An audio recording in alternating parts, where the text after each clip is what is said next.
We're back on the Marching to Madness College Basketball Podcast this afternoon with Stanford head coach Jerod Haase, good friend of mine. He begins his seventh season with the Cardinal, and Stanford is 1-0. They took down Pacific, a good Pacific team, 88-78 on Monday evening. Coach, welcome back. Thanks for having me. Oh, yeah. I want to talk about Michael Jones first. He transferred from Davidson, where I lived. I knew him when I knew who he was when he was recruited, and he made his debut the other night with 31 points in the win over the Tigers. Talk a little bit about how he achieved that, and then how it was a key for your team. Yeah, obviously, his experience for us is huge. We've struggled since I've been here about getting older. We've had a generally younger team, and with him, you have somebody that has been through the battles and is kind of battle tested, which is great. And came out with a lot of confidence, shot the ball effectively, obviously, and really scored in a lot of ways. Didn't force anything, and obviously the 31 points is big, but even more important in a lot of ways was just emotional stability out there, and just kind of adding a kind of a calmness to the team, which I think was really important. How did he add that calmness? Well, it's just how he deals with adversity, missed shots, and I think it's a good thing for all of our guys to see that we don't have to ever get into crisis mode. We just get to the next play and the next focus, and I think he really exemplifies what we're trying to do in that way. Now, he shot the ball 15 times, and he took 12 free throws. So his activity on offense, even if you didn't know he had the 31 points, it was tremendous. For sure. He, we put the ball in his hands in a lot of different ways. Press offense, a lot of times he was in the middle making plays as either a distributor or scoring the basketball. Through our offense, he was getting some clean looks from three, and like you said, the free throw line with 12 of them was a big piece of it too. Yeah. Now Maxime Reynaud, a 7'1" freshman, found 22 points as well. The book on him is even, at 7'1", he's a good inside-outside player. Absolutely. Very skilled, really a wonderful ambassador for the university, very intelligent, but also as a basketball player, awfully skilled and can do a lot of different things. And with that size, really adds a lot of value. So he was really comfortable out there. Hopefully this is a sign of good things to come. When you have a kid that's 7'1", how do you work on your offense there to where you can find him out there? Yeah, a variety of ways, but our offense, the goal is to put all of our players in positions they're going to be successful. And with him, it's pretty easy because you can put him down on the block, and we think he can do some nice things down there. He's comfortable as a playmaker and a passer from up top, and obviously is capable from the 3-point line. So, within the offense, we do like our bigs to be able to be facilitators, put the ball in their hands, not just as low post scorers. So we'd like to put them in different situations. And then finally, at the end of the possession, we'd love them around the rim to be able to get some offensive rebounds. Sure. Harrison Ingram, he caught my eye last year early, just with his athleticism. He was a 5-star recruit a year ago. Talk about his upside and the potential that a player, with that much ability can bring you this season.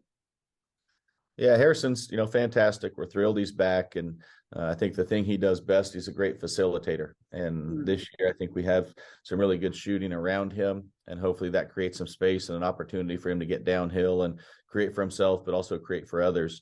I do think that the plan is and the vision is that spacing is going to be good, because when you put some shooters around him like Michael Jones, like Spencer Jones, like Brandon Angel, we're going to have an opportunity where the defense is going to have to make decisions. And we think Harrison has the ability to make the right decisions over and over. And if he keeps his turnovers down, I think he will have a lot of high assist game this year. Now, you mentioned turnovers. I wanted to ask you, as I was looking at last season's stats, I noticed you guys averaged like 15 a game. Now, how do you cut down the turnovers this season? Yeah, a variety of ways. I think the experience of the team overall is going to be good. Hopefully we're a little bit more poised in different situations. We're trying to make sure the offense, we're putting the ball in the guys' hands that, are comfortable in the situations and areas they're going to be comfortable. And then just having an emphasis of trying to make the easy play and make sure we're passing to our own team. But it's, now, having said that, also, I am a believer in sharing the basketball. I don't believe in just putting it in one guy's hands and let him just decide everything on a possession. We want to be able to have player movement and ball movement. And with that, you're going to tend to, have a little bit more turnovers, but we just want to keep them in a reasonable number. Do you find that in the half court, if you spread the court and use the entire 47 feet in that case, that the turnover ratios might disappear? Yeah, I mean, spacing's a big part of it for sure. We want to attack the rim. We want to be aggressive. And, one thing with that as well is, while turnovers were high, we're also pretty good at getting to the paint and shooting shots in the restricted area and getting to the free throw line. So a lot of times there's a benefit or, kind of an opposite side to it. And, but bottom line is we do need to keep those turnovers down. Yeah. Now you have veterans on your front line of your offense. Okay. I'm just curious, how will they provide a consistent attack, not only offensively, but on the defensive end of the floor? Yeah, I think we've developed. I think the offseason was great in terms of everybody getting a little bigger, faster, stronger. James Keefe and Maxime, we talked about earlier, both effective defenders in a lot of different ways. I think James plays really hard. He's physical, really rebounds the basketball. And then Brandon Angel, started our first game at the 4 spot. I think can defend at a really high level, is a good, savvy defender. Generally is in the right spot. And so that depth up front and really some good players, we think. I noticed some of the stats. You guys went to the free throw line 34 times. How were you able to get the ball inside and get in position, to draw those fouls? Yeah, it's one reason we do have those turnovers we talked about. We're trying to get the ball inside by dribble or pass, attack inside first. And with that, we had a size advantage in our first game, and again did attack inside, and we're able to get fouled some. So it's just a byproduct, but philosophically we are trying to get downhill, trying to attack, and a lot of times that does lead to getting to the free throw line. Sure. Is this one of your most experienced teams? Yeah, no question. It's an amazing stat over the last 5 years. Out of 358, I believe, Division I teams. If you average it, the 2 youngest teams in the country have been Duke and Kentucky, which is fairly understandable. They've tended to get really great recruits, a lot of one and dones. But outside of that, we've been the youngest team in the country. And for us, that's exactly what we don't want to be. We would love to be the oldest team in the country or that kind of thing. And with the new climate of college basketball and college athletics, I don't know that we will be the oldest team, but I do think that we need to get older. And I think that's what we have this year. As you do that, we're kind of an analytics era in all sports. Talk about maybe what you think are the important things you and your staff studies analytically.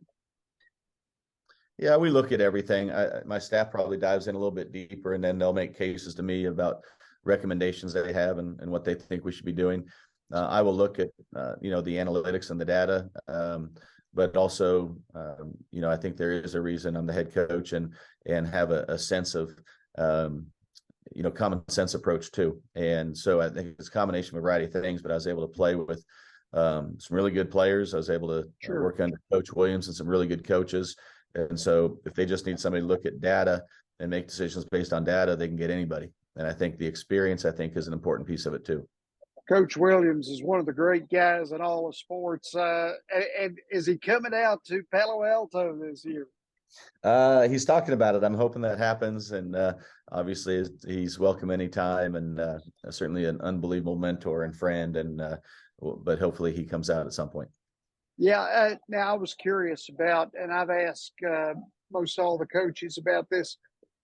What do you think about the expansion rumors of the NCAA tournament? Yeah, I don't know a whole lot about it. Mm, I do think for many programs in the country, success is defined by going to the NCAA tournament, which I think is a little bit backwards because I think you can have yeah, a great year and not go to the NCAA tournament. And some programs maybe go to the NCAA tournament, but maybe didn't have a great year, and they just had a loaded team or something like that. But that's also just the reality. I do think that NCAA tournament right now is not broken, so I don't think there's something that has to be fixed. But I do think it's worth exploring always to find what is the best situation, what is the best environment to be able to put on a great tournament, and it's what's best for our scholar athletes. sure. Last thing, Coach. Friday night, you got a match up with the Wisconsin Badgers. It's on FS1. I'll be watching this one. Your thoughts on that battle and the matchup? Well, we have a tremendous amount of respect for them. They, Mm-hmm. obviously, the coaching staff, the players have had sustained excellence and have proven that they're really an elite program. We understand it's going to be a physical game. We're going to have to be strong with the basketball, strong in our box outs, and we understand that going in. We understand it's not going well. It's labeled a neutral site game. We also understand it's not going to be a neutral site game, and it's going to be really a fun environment with their fans and being in a baseball stadium. All those things are positives. But the bottom line is, we need to be able to control the things that are in our power, and we're excited for the opportunity. Coach Jerod Haase, the Stanford Cardinal, out in Palo Alto, California. Coach, it's been a pleasure, and I'll see you on TV Friday night. I hope to see you guys play at some point this year. Great. Thank you so much. Thank you. Good luck to you.